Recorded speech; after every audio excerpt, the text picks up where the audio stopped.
Le 24 juin 2021, Microsoft présentait Windows 11. Le problème avec Windows 11, c'est que c'est une excellente métaphore de Microsoft. Et j'aurais adoré pouvoir dire le contraire, mais c'est pas un compliment. Enfin, pas vraiment.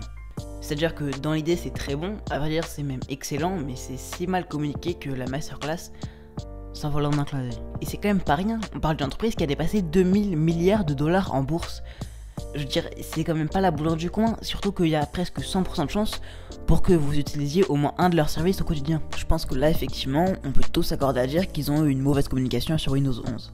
Déjà, leur live était dispo uniquement sur leur site internet, et en plus de grandement limiter l'accès à lui, ça fait qu'il arrêtait pas de planter. Ce qui est une décision un peu bizarre, sachant que même Apple, qui sont pourtant connus pour leur fermeture d'esprit et leur conservatisme, font des lives sur YouTube depuis plusieurs années déjà. Ensuite, Windows 11 est compatible avec très peu d'ordinateurs, à tel point que même des produits de Microsoft pourtant très récents et ou très chers, comme la Surface Studio à 4100€ par exemple, ne sont pas compatibles. Et pourtant, elle a à peine 2 ans, je pourrais faire une comparaison avec Apple dont le Mac mini à 900€ de 2014 est toujours sur la dernière version de macOS, mais je pense qu'il vaut mieux pas remuer le couteau dans la plaie. En parlant de compatibilité, Microsoft a sorti un logiciel qui permet de savoir si son ordinateur est compatible ou pas avec Windows 11, qui n'était absolument pas prêt. Alors que la première version de Windows 11 est censée sortir en octobre, ça leur laissait largement le temps de le terminer.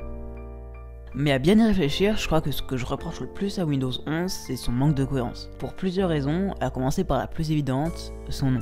Pour la première fois depuis 6 ans, Microsoft change de numéro, et il passe du 10 à 11. Ça peut paraître anodin, mais ça ne l'est pas. À partir du moment où la dernière fois que c'était arrivé, c'était il y a 6 ans, je pense pas avoir à m'étaler. Le problème avec ce changement de numéro, c'est que j'ai du mal à y voir une justification. Je veux dire, en passant de Windows 7 à 8 par exemple, on est passé du skeuomorphisme fait de reflets et de transparence très arrondi de Windows 7 à exactement l'opposé, à savoir le flat design carré, opaque et monochrome de Windows 8. Alors que là, on passe du flat design de Windows 10 au flat design de Windows 11. Alors en soi, il n'y a aucun problème vraiment, surtout que si on compare la première version de Windows 10 à celle de Windows 11, il y a une légère différence. Le problème, c'est que ça, c'était en 2015. Et entre temps, Windows a bien changé. À tel point que la plupart des nouveautés de Windows 11 étaient déjà là dans Windows 10. La barre des tâches blanche et transparente, les nouvelles icônes et le mode sombre sont là depuis l'année dernière. La barre des tâches centrée est là dans Windows 10X et même le nouveau design de l'explorateur de fichiers est présent depuis mars 2021 dans Windows 10. Ce qui est quand même relativement osé, sachant que la majorité de leur communication sur Windows 11 est basée sur son nouveau design. Pourquoi Microsoft ont-ils divulgué indirectement des fonctionnalités de Windows 11 alors qu'ils savaient parfaitement qu'il allait être dévoilé dans les prochains mois? Comme un enfant qui prépare une surprise pour ses parents mais qui n'arrive pas à résister à la tentation de tout leur dire 10 minutes plus tard. Ah, et aussi c'est peu nouveau, mais Windows tente de plus en plus d'être, ou en tout cas de pouvoir s'adapter à, un OS mobile.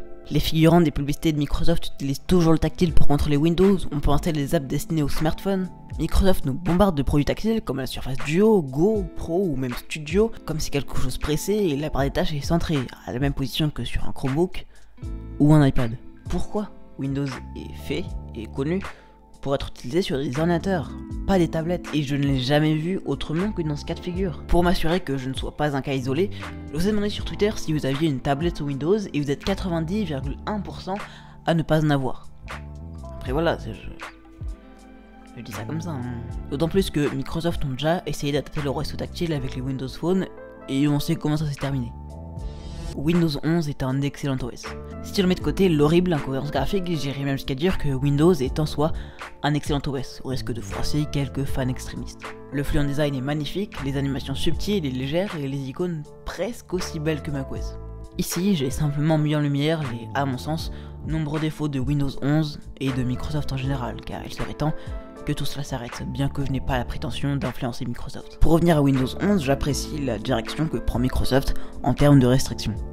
C'est pas encore très marqué, et effectivement, faut pas que ce soit brutal, mais par exemple, on peut plus afficher les étiquettes des apps dans la barre des tâches, on peut plus la positionner à droite, à gauche ou en haut, et je pense que c'est que le début.